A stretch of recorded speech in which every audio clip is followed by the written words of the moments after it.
Wow! Cool. Hello everybody, Brett back at you again. December 10th today. Still not even halfway through the calendar, but we are getting there, just so you know. Universe of Adventures coming at you, streaming from the dining room per usual. Not really streaming, recording, whatever, just whatever. Anyway, www.universeofadventures.com. Don't forget to go there and subscribe. Subscribe here, please. I need some more subscribers. Views are going okay. Subscribe. Follow me on Facebook, Twitter, Instagram. I'm out there. Add me as a friend on Untapped. Brett Beer Adventure. Brett Beer Adventure. Beer Adventure is all one word. I'll just put it up here in the video so you can see it too. But it's in the description. It's in all the descriptions. All my videos. Just do it. Do it. Anyway. So, I'm going to do a little bit something different here today too. I'm going to do a shout out at the beginning of these videos now to a bar or a brewery. No paid promotion here or anything like that of any sort for not getting. It's just a shout out. It's just me shouting out to places that I enjoy. I feel like I do it to founders a lot in these videos because I have founders hats, and I'll give them their own shout out later. And of course, I'll shout out to all these places because thank you for doing it. I'm enjoying this calendar. But today, I've decided I'm going to do a shout out to the Kalamazoo Beer Exchange. For those of you who don't know, Kalamazoo Beer Exchange is a bar in Kalamazoo, Michigan. That's all their beer prices are based on buying instincts in the stock market. So the whole place starts usually 5 or 6 o'clock at night, depending on what night you're there. Is set up on real-time purchases. So you can get a really expensive beer on the cheap. Sometimes a cheap beer will go up because more people are buying it. It's a really innovative and interesting concept. If you ever are in the Kalamazoo area, you should definitely check it out. It's one of my favorite bars for that reason, because you never know what the trends are going to do. And sometimes the market crashes and you can get all the beers on the cheap. So it's a really interesting one. Link to them in the description below. So if you're ever in the Kalamazoo area, definitely check out the Kalamazoo Beer Exchange. They have really good food too. I will throw that out there. When the exchange isn't open, they'll still serve beer and alcohol. They have cocktails, everything like that. Now, before we roll into today, I just want to talk a little bit about the Perlenzauber last night. So I know it's supposed to be a German pale ale, an international pale ale, and I'm not the only one who was doing this. I was reading up on some of the reviews last night as I was going to bed, but generally those pale ales are supposed to at least exhibit medium bitterness. And I was getting almost no bitterness out of there. Very slight bitterness. I even said it. There's almost no bitterness at all in the video. But then some people were saying it drank more like an English style pale ale, which is an English bitter. And I'm sitting here going, I don't know.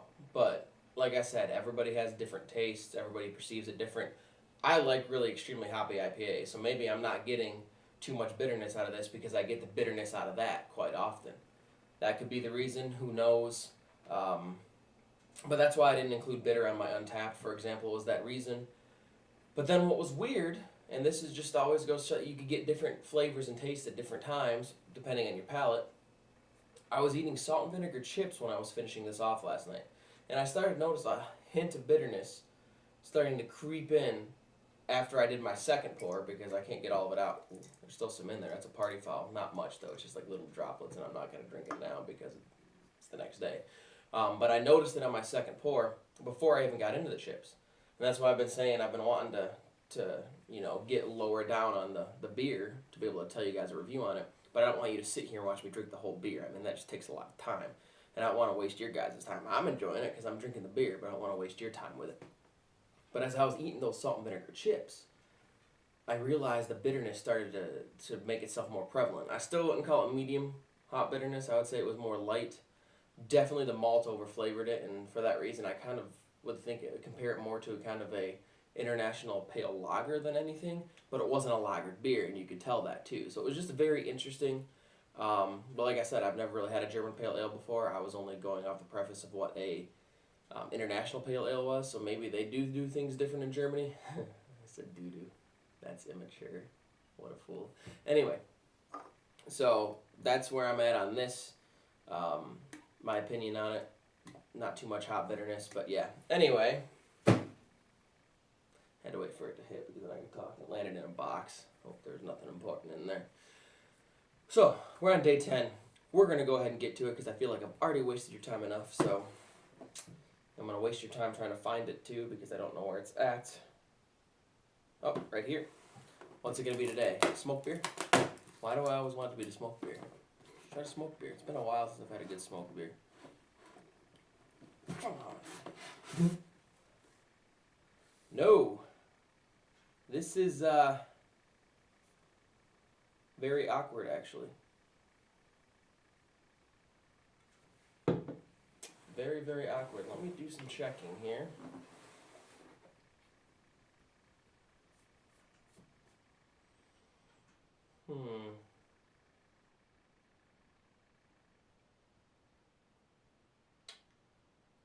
So, this is going to be a really short video, thankfully. Maybe I'll film it again anyway just to see. But my package ended up being packaged differently, and somehow I got the exact same beer that I had a few nights ago. Actually, the can's still sitting right here. The Brewer Tradition beer. I have a feeling this was supposed to be maybe the German-style Dunkel, the Jubiläumssud, but we'll see as this goes on. So this is going to be today's video. I'm not even going to bother shooting a video later for this. Slight mistake that they did that, but it is what it is. You just roll with it. Still a good beer. I think I did enjoy this one still. This was the Fest beer that, took the #1 spot out of the calendar this far. So I'm not complaining about being able to have it again. But I'm not going to do a video on it for that reason because I've already had it. So we'll see what comes tomorrow, I guess. So until next time, take it easy.